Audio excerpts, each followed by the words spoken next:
Good afternoon, this is Xfinity Channel on Education. When a student has to decide on the teacher and the approach that on how to learn a language, usually we present some features about ourselves, we tell who we are, but is this enough? Or we need to say something else to the students so they choose us? So what are the valuable differences that we can offer and we can explain to our students so that they stay with us? Teachers usually highlight their nationality and qualifications and education and passion, which is fantastic, but are these elements enough? Or we need to also identify those differences and in the approach that would make the student decide. So today we're going to talk about that and about how or what students pay for with Liz, Navoda and Gabriela, who are in Madrid. And hi guys. Hi. Hi. And Carlos and Anna are here with me in Barcelona. My name is Radmila Gurkova, so let's get started. Guys, let's start with a real question from a student. I'm going to read it. I need a native teacher to come to my house to practice conversation and improve my fluency. Can you inform me about prices, schedules? So when we have a request from a student that has seen our profile, what is the best reply to that? What do you think, guys? Liz, how would you reply to that? Sure. Well, first of all, I think that it's important to have that information on your website and in your ads so that the students have a first impression of you and know a little bit what your approach is. But then in addition to giving your prices and schedule, I think it's important to mention our approach, what we focus on during our classes, which, I think it's really the same for everybody. Basically, oral communication, concept learning and check-in, but really the most important part is practice, verbal practice, oral practice. Okay. Gabriela, what else can we say? Well, I think one of the differentiating factors and one of the things we were speaking about today was the actual system that we use. Like how does the system that we have, Axonity, help students further their learning and track what they know? And I think that's a really important differentiating factor, because we have to remember that we are charging a higher price in terms of marketplace. So a student can have a casual conversation with any native speaker, right? Any native speaker, with or without a TEFL certificate. But my thing is now, like, how does the system at Axonity aid that student's learning in a way that is functional? And I think it's really about getting people's minds to start thinking in that way, like how we use the system and how that helps the student assess what they know, and it helps the teachers and the students assess what they know, so that the student and the teacher can focus on what they don't know. Mm-hmm. That's really important. Okay. And Navoda, when you have when you meet a student for the first time, do they ask you, for instance, how are you going to teach me? Or do you ask them, how do you want to be taught? Do you have that conversation? Okay. Yes. Usually when I meet a student, the first thing I ask them is what do they want to learn, or why they're choosing a that's the first thing. Is I always try to modify my class or do it in a way that targets what they're trying to learn. Okay. Or just for fun, and that's the first thing that I always ask. Okay, so I guess that a little bit of needs analysis is always present in our first classes, but that's fine. I mean, teachers often say, yeah, I can adapt to your needs, but how do we do that? Or how can you explain to students that we do that? What do you tell them, Liz? Well, I think first of all, we, I mean, at least in my case, I explained the system, and I explained how we evaluate each activity. So my first class usually goes, we do a lot of talking about their needs, time when they're talking to evaluate the little mistakes that they may make when they speak in English, or if there are specific things that we need to work on. And then I try the activities and I see how they fit, because some people learn in a more visual way, or some people prefer to listen more or to read more. So I use the activities to adapt to that particular student, and I do that through the evaluation of that particular activity, and whether or not the student has understood the concepts that we were seeing in the activity. Okay, guys, what about you? Well, I think every student is his own world, his own universe. They all want to learn different ways, different manners. They all have specific. Do they want business? Do they want everyday conversation? Do they want something for their profession, or their school? So it depends on it's our job in the first meeting or the first class to determine that. Yeah. To ask the questions, to definitely go through the activities, and definitely show the application. That's very important. I think we need to show the application so they are aware of how to navigate, how to use it. Okay. One image is worth 1,000 words. Exactly. And so then you can. Then we can come back to the system and say, okay, this person wants to focus on business, so we can select business or everyday, or lawyer. I mean, I had a number of lawyers who want just to learn about law, so we take activities that way.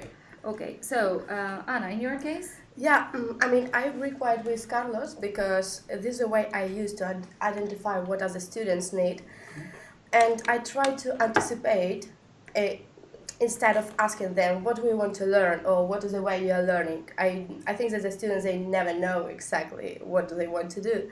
So what I use during my first trial class or any first interview or meeting, I do a quite of a psychological activity, and I ask the student to draw a circle with his name or her name and describe himself or herself in 6 words. Okay. And then after that, it's a difficult activity because it's kind of, you need to think a little bit about that. And the students, they start talking about their needs without even thinking that they are answering to my question. So that is the way I used to work. Maybe it's good, maybe it's not bad. No, it's a great example. I think we all have different approaches. Yeah. In any case, when we have, for instance, we have to compete with people that offer English classes for 10 and for 15 euros. So very often... For even 5 euros. Even 5 euros, imagine. Okay, imagine. So if I'm a student and I have to choose between 2 teachers, one is offering at 10, let's not go for 5, 10 or 15, and the other for 25, what can we say? Why are we different? Or, well, apart from using the system, can we say, for instance, okay, I'm going to make you learn faster or better, or provide, yeah, we can say that. Are you guys confident enough to say that? Yes. Okay, so what? Yes. Yeah, go ahead, Liz. Yeah, sure. I think I'm very confident in the system and in saying that our approach is going to get them there faster than, going to a typical academy, or, and also one of the things that I like to say, because I think it's true, I mean, we are professional teachers. Someone who's going to charge them 5, 10, 15 euros is probably not doing this professionally and full time. We have a ton of experience, and we have, we're supported by a great system that is, it's fed by a lot of teachers. We're a big community of teachers who do this, most of us full time. So, and we learn from each other. We make changes, we bring our input into the system. So that's something that, and a teacher who works alone can't get, and someone who's not doing this at a professional level can't bring to the table. So that's, I think it's something that we bring that someone who's going to charge 10 euros is not able to bring. Yeah, very often people think that, what's the difference between using a textbook or your system? I mean, they seem, yeah, your system is cool and it's online, but why is it so different? So, if we have a student asking about that, Gabriela, what do you suggest we answer?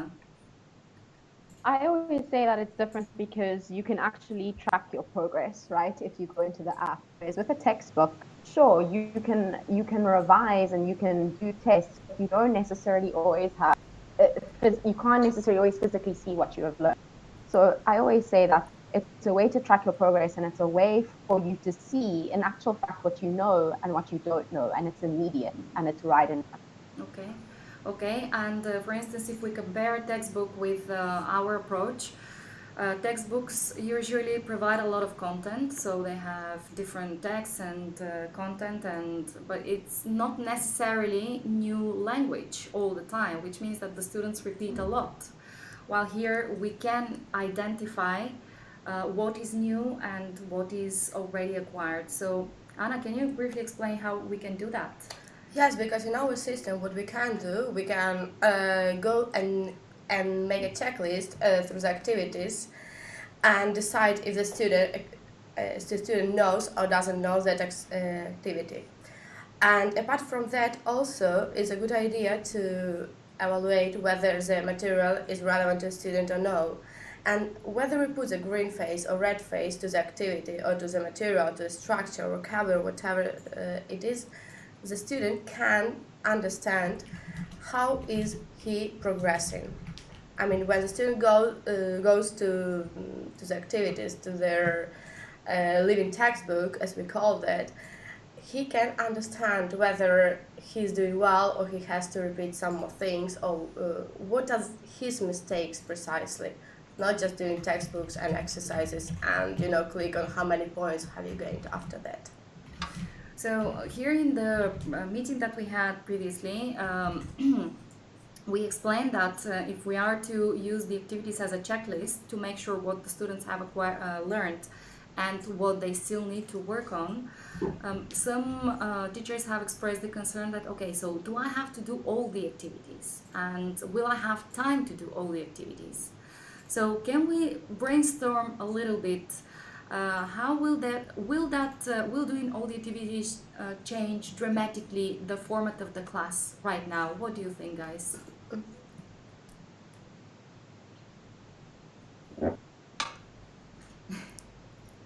I don't know, Gabriela, if you want to go, yeah.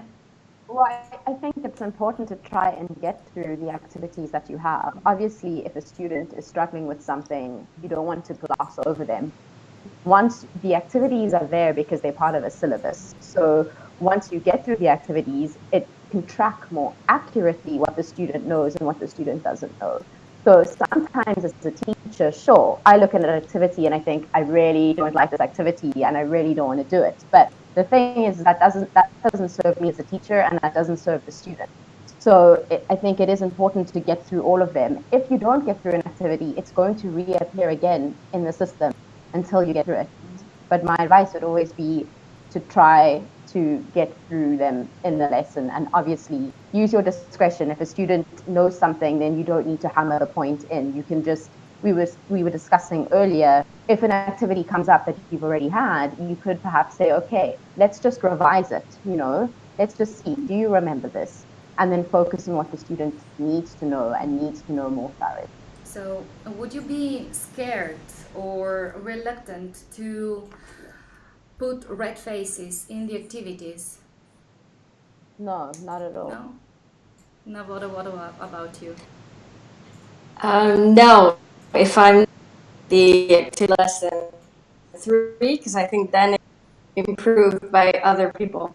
But to be honest, I don't think I ever get all of the activities in one class, in a typical 1-hour class. Usually maybe maximum.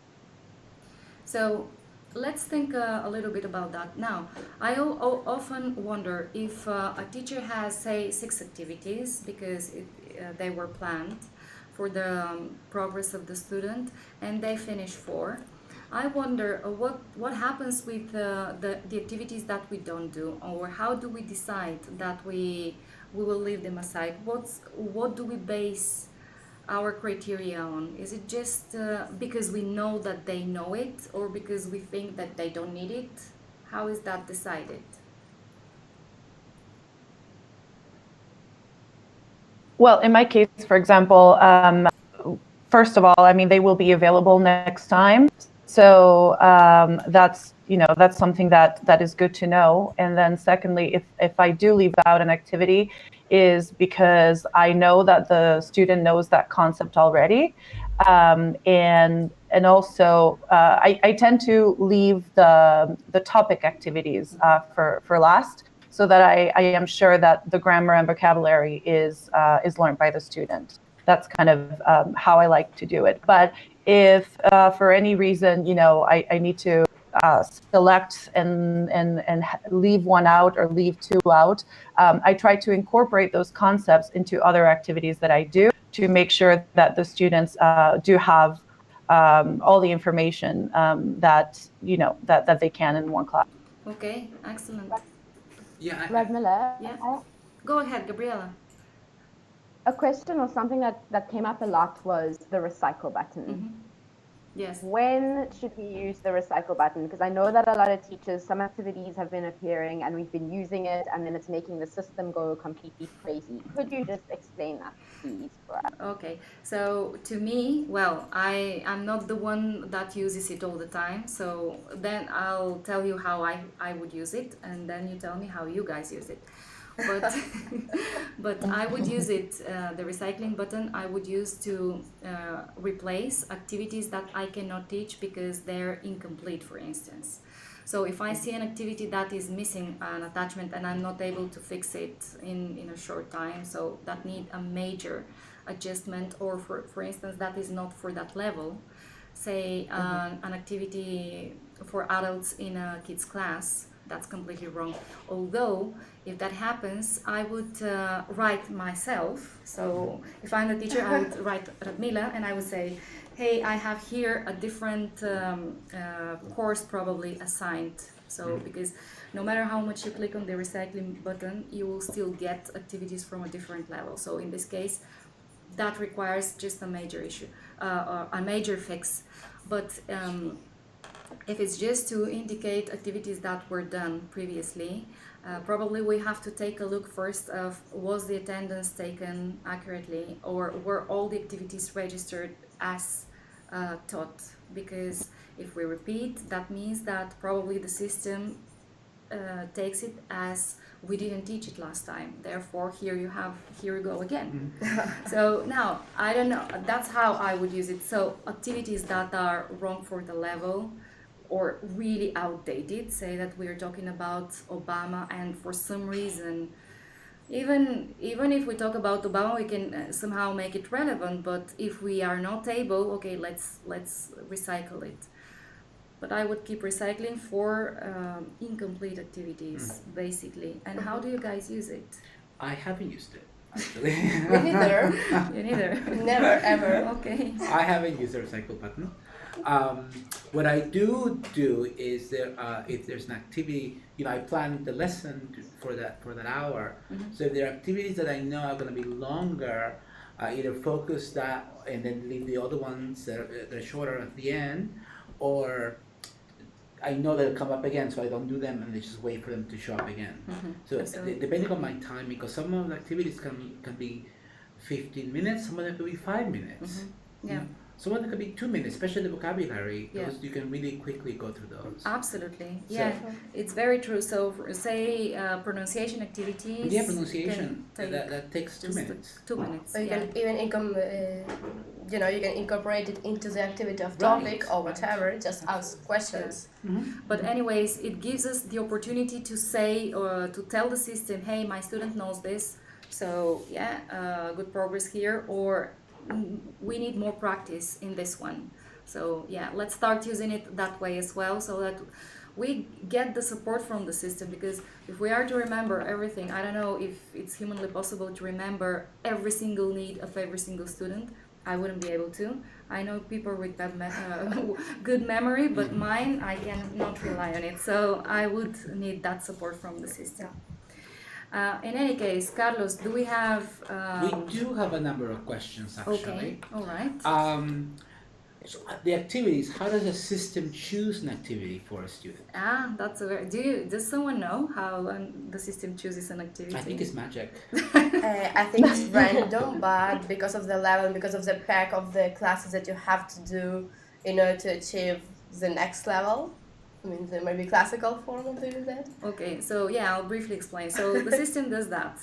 There is a syllabus per level for each level, and we play with 3 elements here. So one is structures. Structures are definitely limited. So we have a limited number of structures, and we think that every level has to, for sure, acquire a certain amount. It's around 30. The number is around 30. 30 per level. So starting with the simple tenses, the most common prepositions, verbs, etc., and making it more and more complex, advancing in the tenses, advancing in the grammar.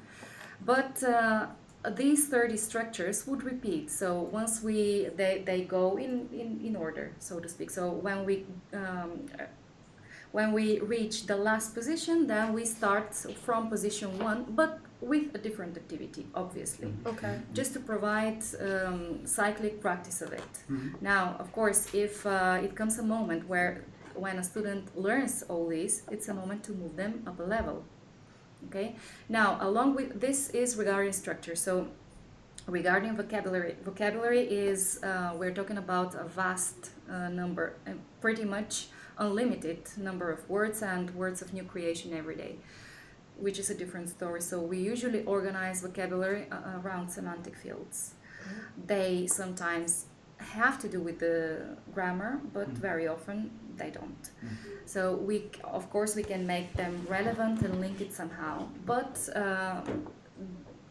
the aim there is to provide students with different and enriching their vocabulary so that they don't use the same, even though it's proven that we speak with 20%. In 80% of the cases we use 20% of the words that we know. Yeah. That's proven. Common Now, vocabulary, right? yeah, that's it. So in any case, and then the topics we have topics based on news, which are definitely not guided. So it's according to the news, we take the news, we create a good activity, an engaging activity, and that's it. And there are topics that do have an issue. So for instance, they can be case studies, or if it's a legal activity, something from the legal practice, we can kind of organize them as well. Eventually, when we have a student that tells us, so I'm P2 level or elementary, well, we compile the class so that it contains a couple of structure activities, a couple of vocabulary activities, and 1 or 2 topics, depending on the level. So the higher the level, the more topics we include. There is nothing random in it, only that it seems that we're playing with random activities, but actually the planning there is very thorough. Yeah. And also, more importantly, how do we market the application? I think that's a very good question. No? Okay. We have this application, and different teachers have different approaches how to talk about it, and some don't. Yes. So how do we market?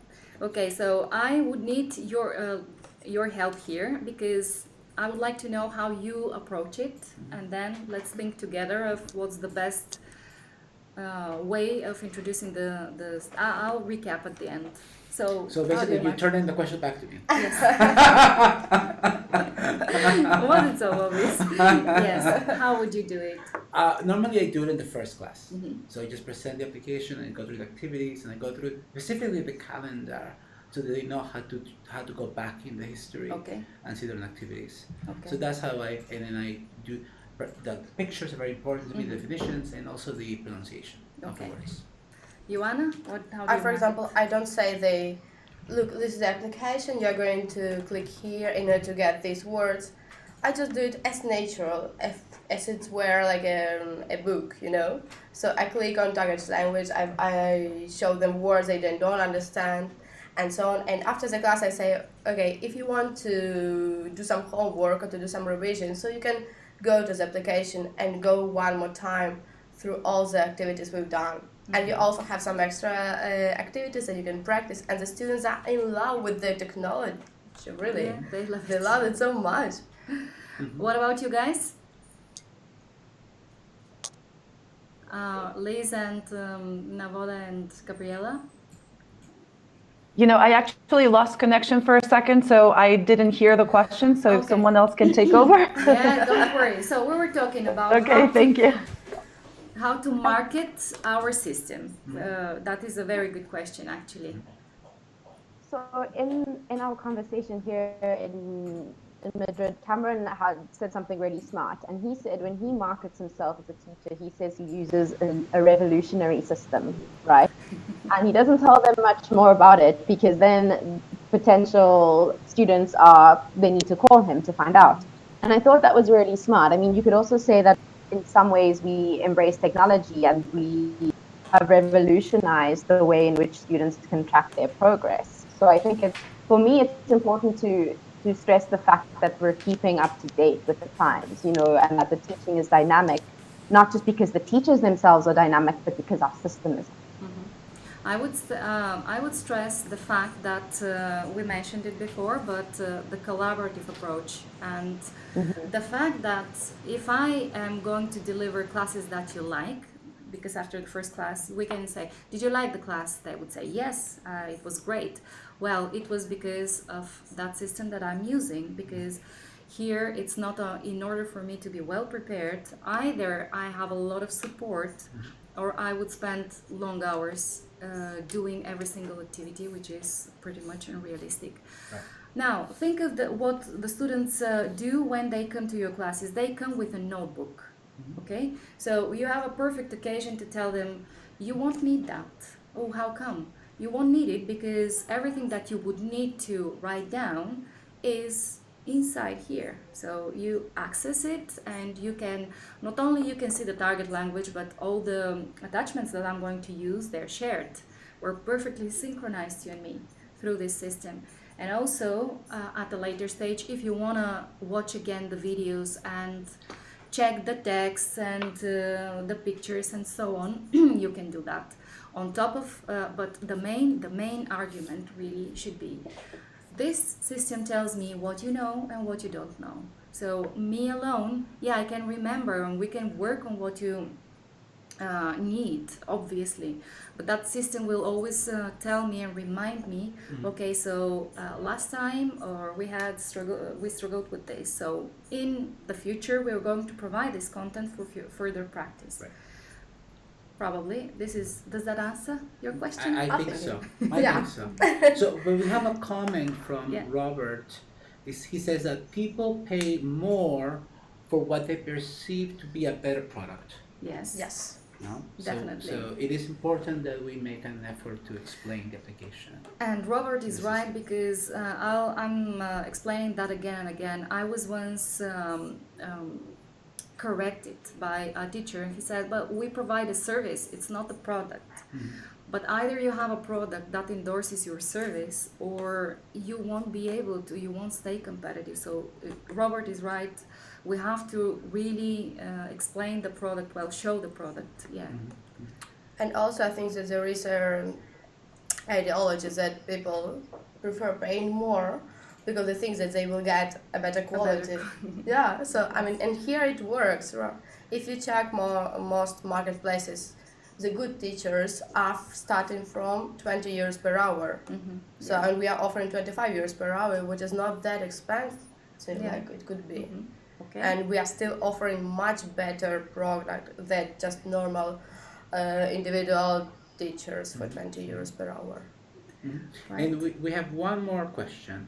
What is the rule with cuss and swear words in activities? Yes, okay, so if you ask me, we're all very brave.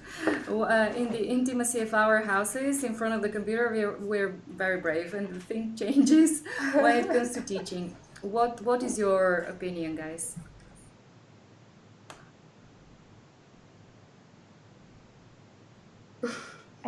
I think it's a tricky one. Like I think because maybe students could potentially be offended, but at the same time, it's still a word that's in the English language. Like, I'm pretty sure if you had to watch a movie in English, you are going to hear cuss words. So I'm not sure. I don't know how I feel about it. I approach it with humor. Yeah. I just said, we have to learn this. This is not a formal speech, but with humor. I just approach it with humor, and people, and nobody's been offended. But at least they told me they're offended. Yeah. I mean, in my degree, I was, because I'm a philologist, and my teachers would tell me there are no good or bad words, there are good or bad intentions in Right. usage of these words, which is fair enough. So I tend to be more open, but of course it's very, I mean, quite the perception can be tricky. So a lot of common sense there, in my opinion. Yeah. I agree with that. A lot of humor, just a lot of Humor. Lots of humor. Yeah. And to know who are you teaching. Exactly. Yeah. Exactly. You can't teach words to kids. But you'd be surprised, some people who we never think they're so very proper and formal, you drop a cuss word and they start laughing. Yeah. Or they know it, or they actually know it. Yeah. Or they actually use it more than They- other languages. exactly. Yes. Gabriela, were there any more questions or comments from the meeting? Yes, the one big comment was also, would it the students get to see their progress, right? Because they can track that. Would it be possible for the teachers to somehow be able to access that information as well? Excellent idea. You should be able to access this information. Yeah, you should be, because you would take, I guess, a lot of conclusions, right? Yeah, Okay. yeah. Well, yeah, very good idea. Writing it And down. then and then the same one, I think we've spoken about this before, was being able to have access to the bank of activities that all the teachers create. I know you guys are busy working on that. Do you have any idea when that might be ready, or is there a timeline for it at all? There isn't a timeline, but it's in our to-do list for sure. So you tell me how badly you need it, and I'm going to bother the IT guys. I would say you should bother the IT guys. Okay. So being able to access the bank of activities. Okay. Yes. Okay. And seeing the progress of your students, like having it. Yes, yes. Okay. Excellent. Any other requests from the teachers?